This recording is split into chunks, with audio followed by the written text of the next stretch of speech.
राधा कृष्णन की पावन जयंती को शिक्षक दिवस के रूप में आयोजित करता है।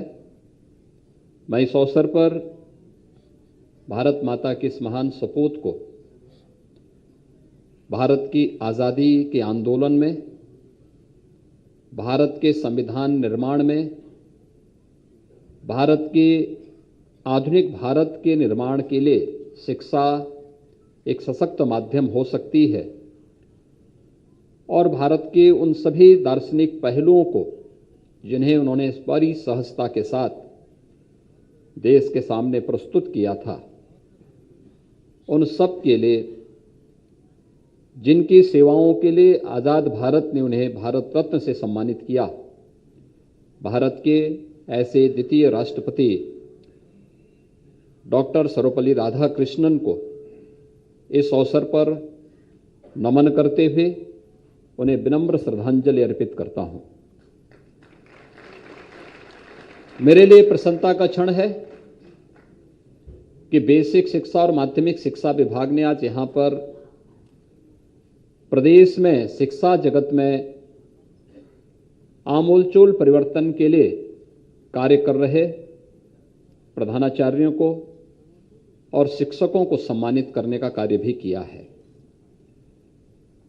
हम सब जानते हैं कि जब पूरी दुनिया कोरोना जैसी महामारी से पस्त थी,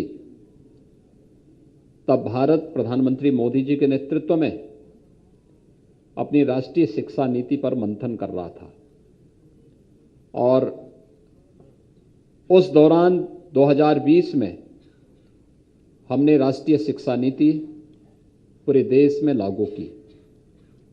राष्ट्रीय शिक्षा नीति केवल सैद्धांतिक न होकर के व्यवहारिक और तकनीकी ज्ञान से ओतप्रोत करने में कैसे हमारे शिक्षण संस्थाएं ओतप्रोत हो सकती हैं और एक छात्र के सर्वांगीण विकास का मार्ग प्रशस्त कर सकती है, उसका एक दिग्दर्शन है। व्यवस्थित रूप से राष्ट्रीय शिक्षा नीति को लागू करने के जो अभियान प्रदेश भर में और पूरे देश भर में प्रारंभ हुए हैं, वह भारत को उसकी पुरातन पहचान शिक्षा क्षेत्र में भारत को जगत गुरु के रूप में स्थापित करना, उसे दिलाने में सफल होगा। इसमें किंचित भी संदेह किसी को नहीं होना चाहिए। शिक्षा जगत में बहुत कुछ करने की संभावनाएं हैं और आपने देखा होगा कि थोड़ा सा हम प्रयास कर लें, कैसे परिवर्तन हो सकता है। बेसिक और माध्यमिक शिक्षा के क्षेत्र में विगत 5 वर्ष के अंदर किए गए प्रयासों का परिणाम आज हम सबके सामने है। मुझे याद है जब मार्च 2017 में हमारी सरकार ने प्रदेश में पदभार ग्रहण किया था, उस समय बेसिक शिक्षा परिषद के और माध्यमिक शिक्षा परिषद के अधिकतर विद्यालय बंदी की कगार पर थे, जीर्ण शीर्ण थे। विद्यालयों के ऊपर बड़े बड़े पेड़ उगे हुए थे, गंदगी का अंबार था। स्कूल जाना, यह अभी इस नुक्कड़ नाटक के माध्यम से भी आपने देखा होगा कि कैसे एक पिता अपने बच्चे को स्कूल न जाना पड़े, इसके लिए उस समय की जो मानसिकता थी आज भी उससे ग्रसित किस रूप में दिखाई दे रहा है। यह 2017 के पहले के उस दृश्य का ही एक नमूना था उसमें। लेकिन एक जागरूक मां बच्चे की शिक्षा के प्रति कितनी जागरूक है, ये आज की वर्तमान परिस्थिति को वह प्रदर्शित भी कर रही थी और स्वाभाविक रूप से एक बेहतर समन्वय उसमें था। उस समन्वय को ध्यान में रखते हुए उस समय जो कार्यक्रम चले थे, मुझे याद है जब हमारी प्रदेश में सरकार ने पदभार ग्रहण किया था, माध्यमिक शिक्षा से जुड़े हुए उस समय परीक्षाएं संचालित हो रही थी और परीक्षाओं के बीच में मेरे पास प्रतिदिन ये समाचार आते थे कि फलानी जगह सामूहिक नकल हुई है, फलानी जगह ये हो रहा है। और मैंने उस समय के माध्यमिक शिक्षा के मंत्री और प्रदेश के उप मुख्यमंत्री डॉक्टर दिनेश शर्मा जी को उस समय मैंने आग्रह किया था कि आप कुछ सेंटर का स्वयं निरीक्षण करें, टीम को लेकर के जाएं और नकल विहीन परीक्षा के लक्ष्य को प्राप्त करने की दिशा में हमें कार्रवाई करनी चाहिए। उस समय कुछ सख्ती की गई, रिजल्ट उस वर्ष बहुत खराब था, क्योंकि बच्चों से आप परीक्षा में नकल विहीन परीक्षा की बात करेंगे और उससे पहले पूरे साल भर क्या स्थिति रही होगी सहज अनुमान लगाया जा सकता है। लेकिन उसी समय लक्ष्य भी तय कर दिए गए थे कि 2018 में माध्यमिक शिक्षा परिषद की परीक्षाएं होंगी, तो किसी भी क्लास में, शिक्षा में किसी भी में, चाहे वो टेक्निकल एजुकेशन से जुड़े हुए संस्थान हो, वोकेशनल एजुकेशन के हो, हायर एजुकेशन के हो, सेकेंडरी एजुकेशन के हो या फिर बेसिक एजुकेशन के, कहीं भी नकल नहीं होगी। और अगर नकल होगी तो नकल में छात्र का नहीं, संबंधित विद्यालय के प्रधानाचार्य और संबंधित शिक्षक की जवाबदेही हम तय करेंगे। विद्यालय में पठन पाठन का माहौल पैदा किया गया, शिक्षकों की भर्ती की प्रक्रिया को आगे बढ़ाया गया।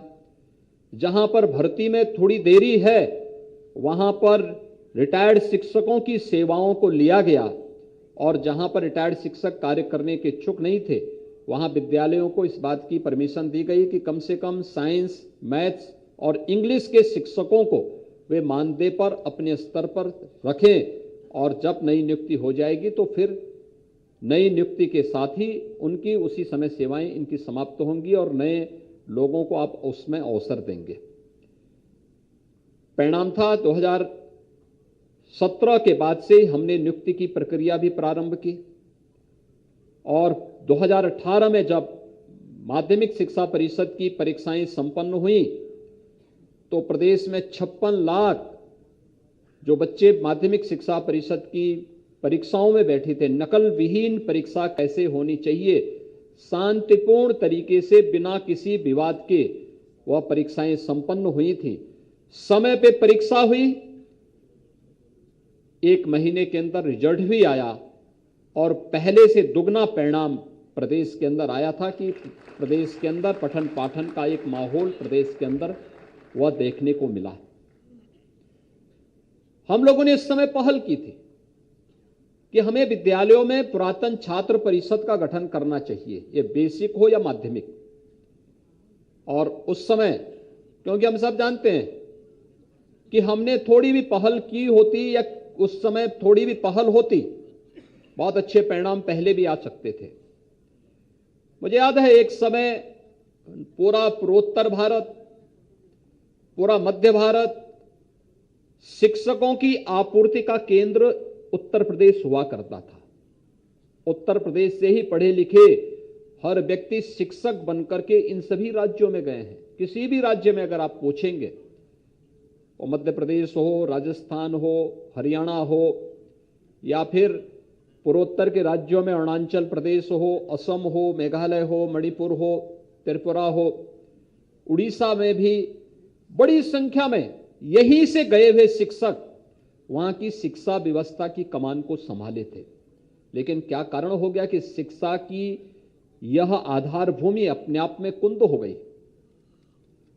कारण था कि यहां पर न सरकार के स्तर पर ध्यान दिया गया था, न हमने समय के अनुरूप अपने आप को ढालने का प्रयास किया था और न ही जो थे उन्होंने कोई जिम्मेदारी अपने ऊपर लेने का ही प्रयास किया।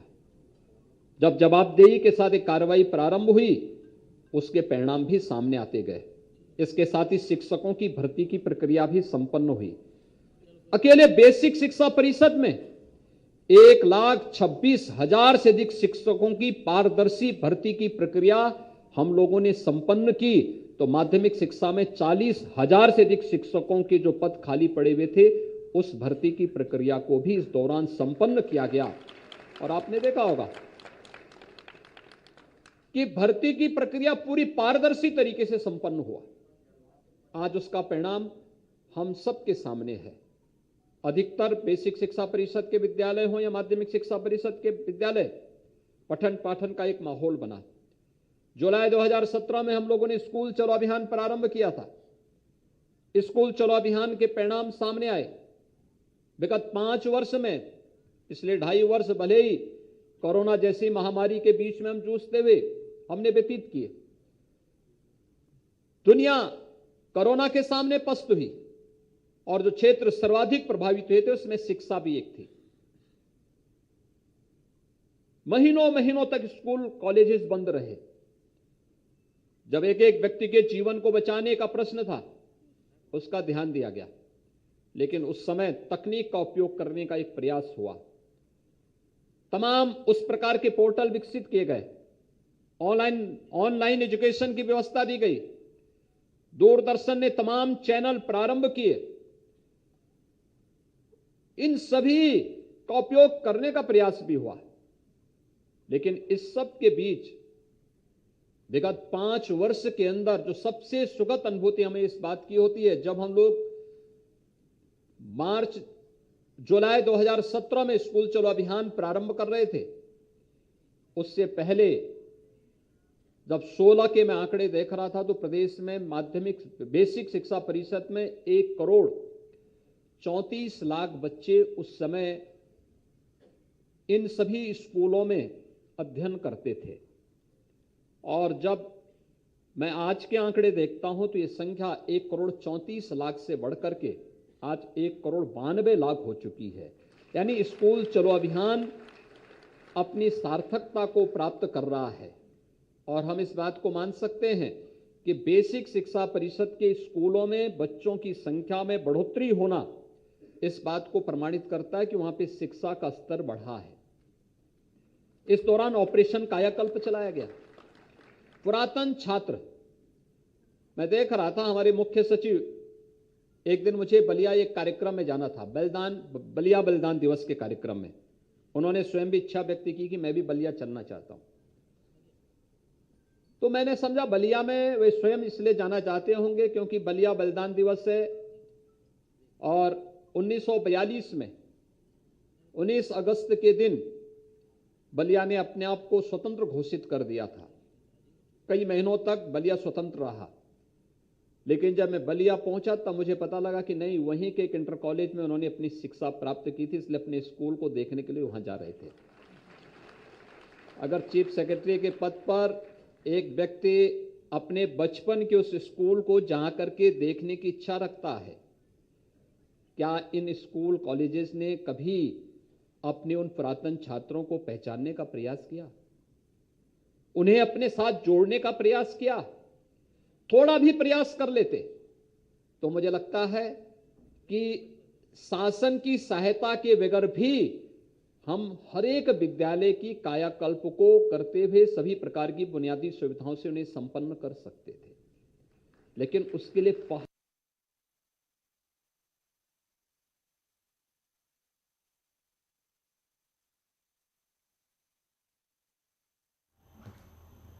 राष्ट्र का योजक होता है, राष्ट्र का निर्माता होता है और उसको वह नींव मजबूत करनी होती है। एक एक को नींव मजबूत तब होती है जब एक एक को जोड़ता है। कहीं भी कुछ नयापन है, शिक्षा जगत में हो, समाज जीवन में हो, राष्ट्रीय जीवन में हो, उन सबको अपने तरीके से एक दृष्टि देकर के एक छात्र के सर्वांगीण विकास के लिए कार्य करने की दिशा में किया जाने वाला प्रयास, ऑपरेशन कायाकल्प उसी का हिस्सा था, जिसमें प्रदेश के अंदर 1,35,000 बेसिक शिक्षा परिषद के स्कूलों में जन सहभागिता के माध्यम से बुनियादी सुविधाओं से आच्छादित उन्हें किया गया। आज मैं मानता हूं, हो सकता है कुछ विद्यालय ऐसे भी होंगे जिनमें अभी भी पुरानी स्थिति होगी, हो सकता होगा, क्योंकि बहुत सारी जगह इस प्रकार की स्थितियां होती हैं। लेकिन मैं मानता हूं कि 1,43,000 में से जो संख्या वर्तमान में है, उनमें से 1,35,000 विद्यालय आज के दिन पर ऐसे हैं जहां पर उनके फर्नीचर ठीक, वहां पर उनका फर्श अच्छा बना है, बालक और बालिकाओं के लिए टॉयलेट बने हैं, पेयजल की सुविधा है, सोलर पैनल लगाने की व्यवस्था या विद्युत के कनेक्शन के माध्यम से स्मार्ट क्लास, लाइब्रेरी की सुविधा, वहां पर प्रदान करने की व्यवस्था दी गई है।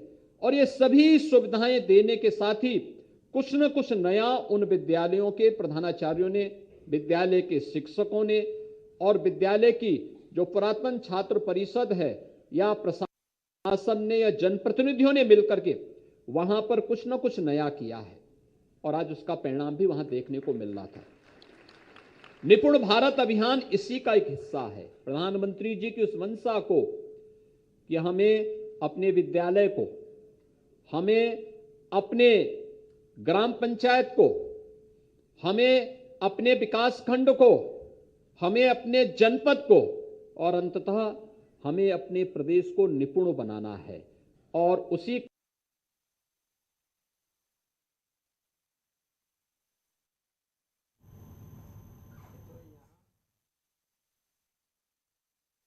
करना प्रारंभ कर लें।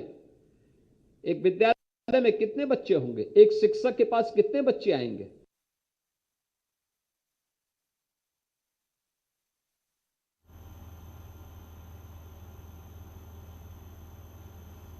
गांव में महीने में एक बार दो बार भ्रमण करते हुए घूम करके उन परिवारों के साथ मिलेंगे तो सामाजिक अध्ययन का एक बहुत बड़ा माध्यम उनके सामने होगा। गांव की सामाजिक और आर्थिक परिस्थिति की एक जानकारी उनके पास होगी, गांव के इतिहास के बारे में एक जानकारी उनके पास होगी, बच्चों के बारे में जानकारी देने और परिवार से जानकारी लेने का एक माध्यम होगा और उसके माध्यम से वो एक डाटा कलेक्ट करके विद्यालय की एक बहुत बड़ी सेवा कर सकते हैं और शिक्षा जगत के बारे में भी बहुत कुछ कर सकते हैं। एक संवाद के क्रम को हमें बाधित नहीं होने देना है और मुझे प्रसन्नता है अनेक प्रकार के जो पोर्टल बनाए गए, दीक्षा पोर्टल हो, निपुण भारत का हो, या फिर मैं देख रहा था अभी मुझे नीति आयोग भारत सरकार की एक बैठक में भाग लेने का अवसर प्राप्त हुआ था। मैं उनके दस्तावेज को देखने लग गया। मैंने देखा उसमें एक मुझे चैप्टर देखने को मिला कि सक्सेसफुल स्टोरी इस राज्यों की क्या है। तो मैं शिक्षा में देखने लग गया तो मैंने देखा कि उत्तर प्रदेश के, मैंने जब उत्तर प्रदेश को पलटा तो उत्तर प्रदेश में मुझे क्या देखने को मिला, सक्सेसफुल स्टोरी देश के लिए क्या था, एक ऑपरेशन कायाकल्प। मैंने देखा पूरे भारत सरकार, नीति आयोग ने भी उसको देखा। प्रेरणा ऐप, इसको भी उन्होंने एक सक्सेस स्टोरी के रूप में स्वीकार किया और भी अन्य अनेक ऐसे कार्यक्रम थे जिसको एक सक्सेस स्टोरी के रूप में भारत सरकार ने, नीति आयोग ने भी स्वीकार किया। क्या हम भी अपने स्तर पर कुछ कर सकते हैं?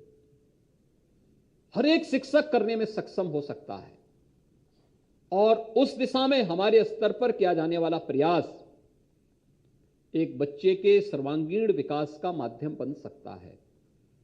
आज जो इस कार्यक्रम यहां पर संपन्न हुआ है, हमने कुछ विद्यालयों के शिलान्यास और उद्घाटन के कार्यक्रम संपन्न भी किए हैं। माध्यमिक शिक्षा विभाग के 5 पोर्टल हम लोगों ने यहां पे लॉन्च किए हैं। बेसिक शिक्षा परिषद से जुड़े हुए कुछ कार्यक्रमों को यहां पर संपन्न किया है और साथ साथ राज्य पुरस्कार भी यहां पर दिए हैं। राज्य पुरस्कार में शिक्षकों को भी और प्रधानाचार्यों को भी सम्मानित किया है। ये पुरस्कार ये केवल एक सम्मान नहीं है, एक नई जिम्मेदारी है और जिम्मेदारी इस बात की कि आपकी प्रतिस्पर्धा अब आपकी स्वयं से है।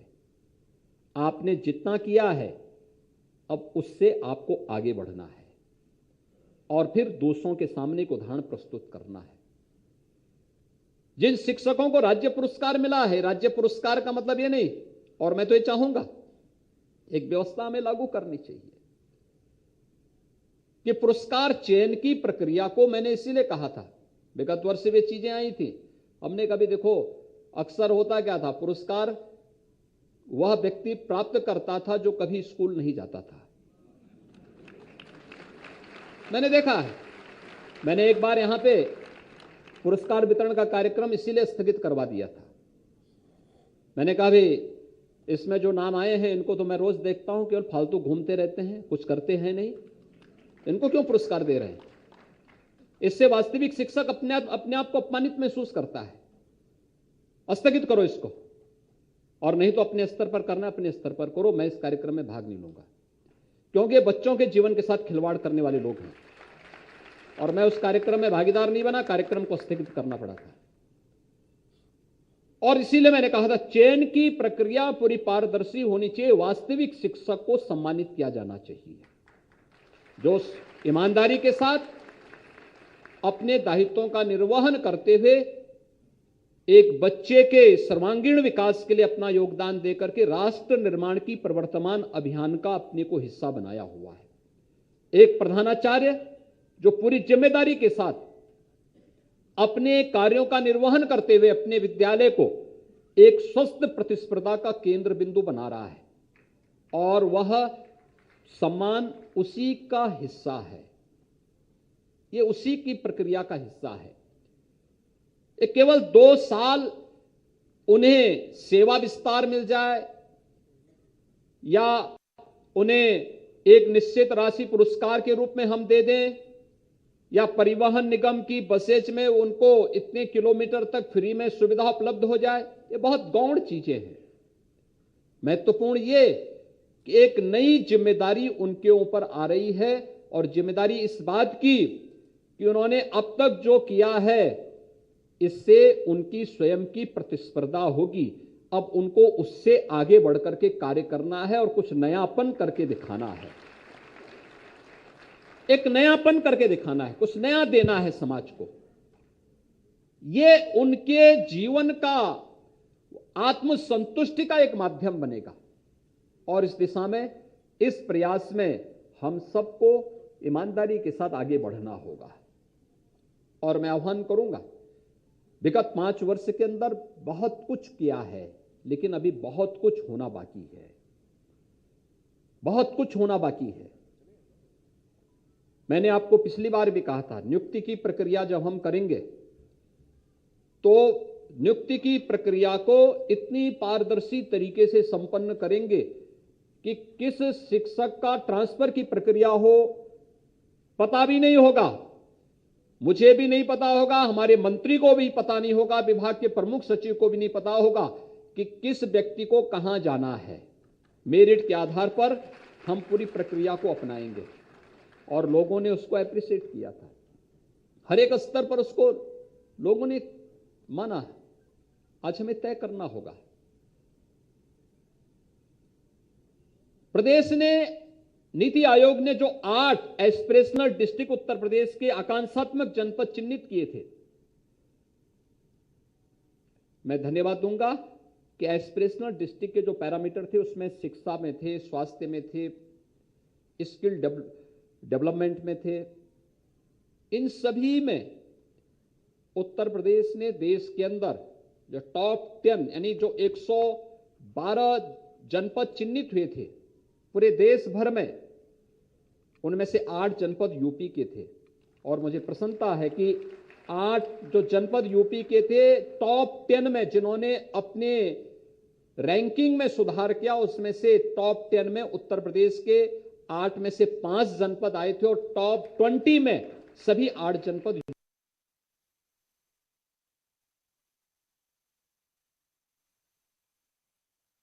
मुख्यमंत्री आदित्यनाथ को आज का दिन बहुत बड़ा दिन, और पूर्व राष्ट्रपति की याद में आज के दिन को शिक्षक दिवस और टीचर्स डे के तौर पर मनाया जाता है। इसी पर मुख्यमंत्री योगी आदित्यनाथ आज उन कुछ गुरुओं को सम्मानित कर रहे हैं।